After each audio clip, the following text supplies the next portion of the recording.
Un señor muy viejo con unas alas enormes. Gabriel García Márquez, Colombia, 1927-2014.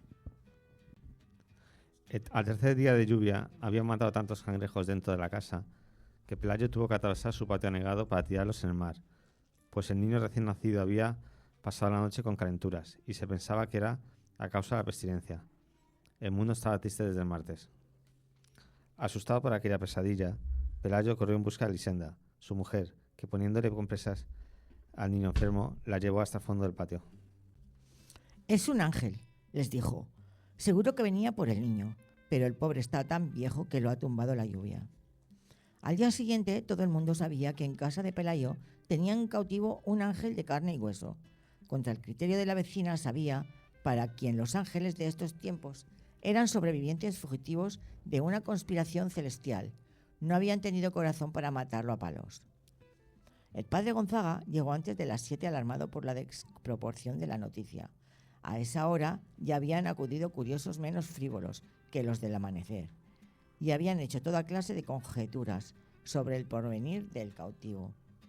Pero el padre Gonzaga, antes de ser cura, había sido leñador macizo. Asomado a las alambradas, repasó en un instante su catecismo y todavía pidió que le abriera la puerta para examinar de cerca a aquel varón de lástima, que más bien parecía una enorme gallina decrépita, entre las gallinas absortas. Luego observó que visto de cerca resultaba demasiado humano. Tenía un insoportable olor de intemperie. El revés de las alas sembrado de algas parasitarias.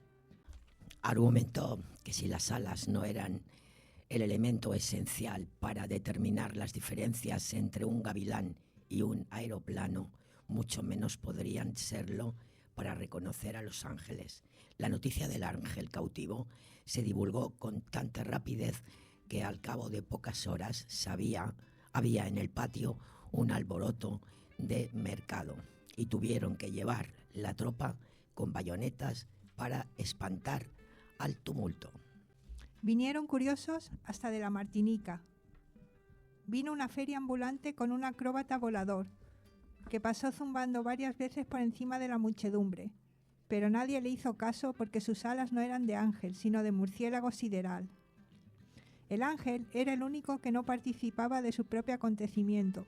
El tiempo se le iba en buscar acómodo en su nido prestado. Aturdido por el calor de infierno de las lámparas de aceite y las velas de sacrificio que la arrimaban a las alambradas.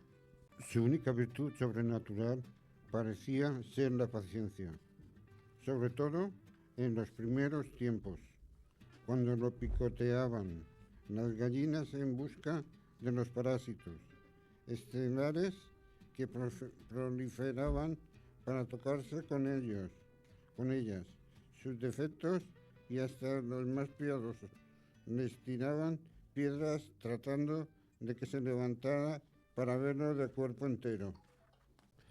El padre Gonzaga se enfrentó a la friabilidad de la muchedumbre con fórmulas de inspiración domésticas mientras le llegaba un juicio terminantemente sobre la naturaleza del cautivo.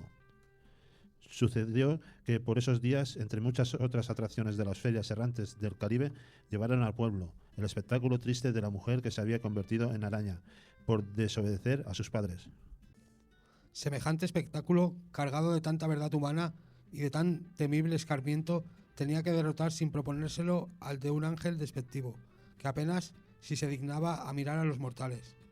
Fue así como el padre Gonzaga se curó para siempre del insomnio, y el patio de Pelayo volvió a quedar tan solitario como en los tiempos en que llovió 3 días y los cangrejos caminaban por los dormitorios. Al principio, cuando el niño aprendió a caminar, se cuidaron de que no estuviera muy cerca del gallinero. El ángel no fue menos displicente con el resto de los mortales, pero soportaba las infamias más ingeniosas con una mansedumbre de perro sin ilusiones. Ambos contrajeron la varicela al mismo tiempo.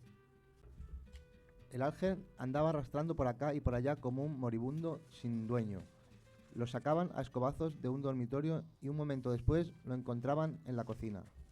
Sin embargo, no solo sobrevivió a su peor invierno, sino que pareció mejor con los primeros soles. Se quedó inmóvil, muchos días en el rincón más apartado del patio, donde nadie lo viera, y a principios de diciembre empezaron a nacerle en las alas unas plumas grandes y duras, plumas de pajarraco viejo, que más bien parecían un nuevo percance de la decrepitud.